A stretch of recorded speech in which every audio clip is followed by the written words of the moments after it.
ब्रजेश कुमार सिंह कौन बनेगा प्रधानमंत्री की नुक्कड़ बहस का कारवां आ पहुंचा है भावनगर। जी हां, सौराष्ट्र का अत्यंत महत्वपूर्ण हिस्सा, एक समय की रियासत। और फिलहाल यहां पर लोकसभा चुनाव में जब 30 अप्रैल को वोट डाले जाएंगे, किन मुद्दों पर यहां पर लोग करेंगे वोट, जो राजनीतिक दल हैं वो किन आधार पर मांगेंगे वोट, ये जानने के लिए हम आए हैं भावनगर में। बिहारी बहन, सबसे पहले आपसे जानना चाहता हूं, नरेंद्र मोदी बीजेपी के पीएम कैंडिडेट हैं, भावनगर में आप लोग किस आधार पर मांग रहे हैं वोट? हम सुशासन के आधार पर वोट मांग रहे हैं, हम विकास के आधार पर वोट मांग रहे हैं। नरेंद्र भाई ने जो 12 साल में गुजरात में जो शासन किया है, उस शासन के बिना पर हम पूरे देश में ऐसा ही एक सुशासन देने वाले हैं, इस बिना पर हम वोट मांग रहे हैं। डॉक्टर राणिंगा, मैं आपसे जानना चाहता हूं कि यहाँ पर बीजेपी ने गुजरात से ही जो आपके चीफ मिनिस्टर हैं उनको पीएम कैंडिडेट प्रोजेक्ट किया है। बीजेपी ये कह रही है कि सुशासन के आधार पर वोट मांगी। कांग्रेस भावनगर में, जो कि बीजेपी ये सीट 1991 से अपने पास रखे हुए, कैसे छीन पाएगी? देखिए, पहली बात तो ये है कि यहाँ पे मेरे प्रतिद्वंदी दोनों टोपी पहन के आए हुए हैं। मैं टोपी नहीं पहना हूँ। वैसे टोपी की परंपरा कांग्रेस की है। बहुत सी चीजें हमारी इसने छीन ली है, जैसे कि टोपी भी छीन ली है, हमारे महात्मा जी छीन लिए, हमारे सरदार जी छीन लिए, हमारे आम्बेडकर जी छीन लिए।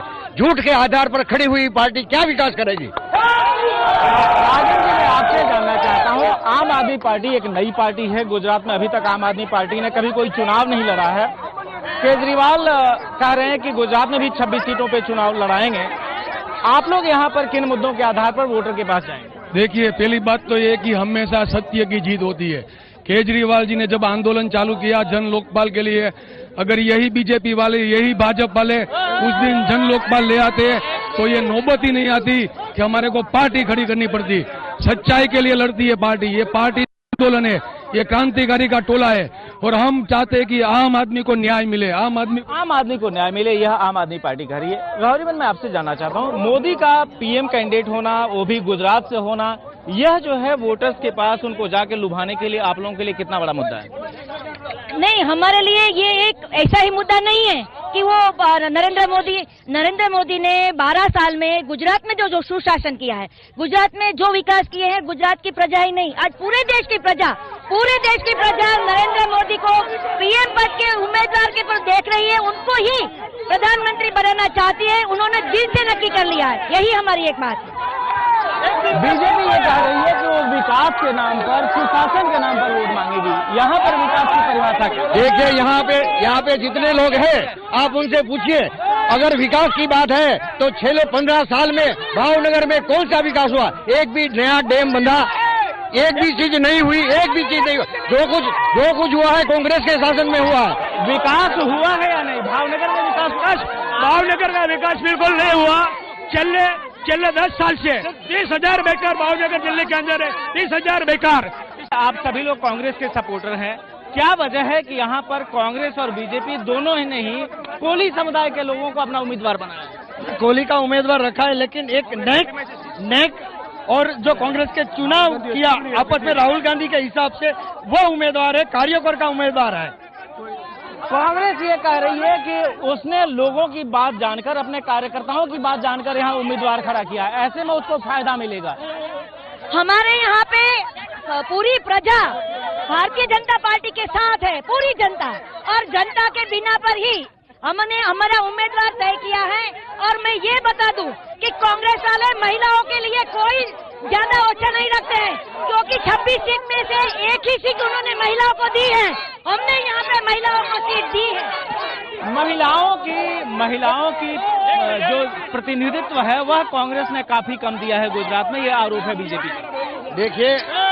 देखिए, कांग्रेस में तो पहली बार ये भी हुआ कि ऑल इंडिया कांग्रेस कमेटी के उपाध्यक्ष राहुल जी ने ऐसी भी सुविधा करी है कि जो कार्यकर है वो अपना वोट दे और अपना कैंडिडेट चुने। क्या हिंदुस्तान में पहले कभी ऐसा हुआ था? जो प्रत्याशी है वो चुन के आया हुआ है पार्टी में से। अगर कोई महिला चुन के आती तो महिला को भी।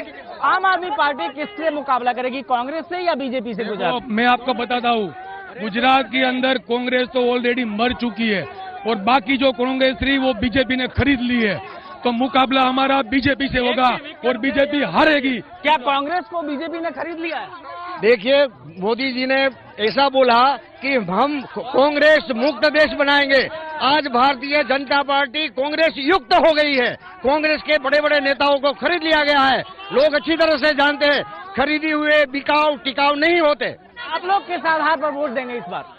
इस बार विकास के नाम पे वोट मिलेगा। और मैं केजरीवाल से पूछना चाहता हूं कि आज तक इन्होंने नरेंद्र मोदी जी का विरोध किया है, लेकिन सोनिया मैडम के भ्रष्टाचार विषय में कभी प्रेस कॉन्फ्रेंस की है? कभी काले धन जो स्विस बैंक में जमा है उसके हिसाब में कभी? ये बताइए कि आप लोग जो वोट करेंगे, आप लोग जब इस बार भावनगर में वोट करेंगे, किन मुद्दों के आधार पर वोट होगा? भावनगर में वोट होगा। यहाँ पे 5 टर्म से भाजपा बीजेपी के सांसद थे, उसने भावनगर के विकास के लिए एक भी काम नहीं किया, एक भी सवाल नहीं किया संसद में। ऐसे तो यहाँ के संसद सभ्य 1991 से बीजेपी का यहाँ एमपी है। आरोप ये है कि विकास कार्य जो है नहीं किए गए सांसद। यहाँ पे ब्रॉड गेज जो लाइन लाए हैं, वो ब्रॉड गेज लाइन हमारे भावनगर में जो आई है, वो broad gauge line Bharatiya Janata party के सांसद के समय में ही आई है। भावनगर का प्रतिनिधित्व तो 15 साल से भारतीय जनता पार्टी के राणा जी कर रहे थे। मैं ये पूछना चाहता हूँ, अगर उसने विकास किया होता तो उसको बदली क्यों कर दिया? उसका टिकट राजेश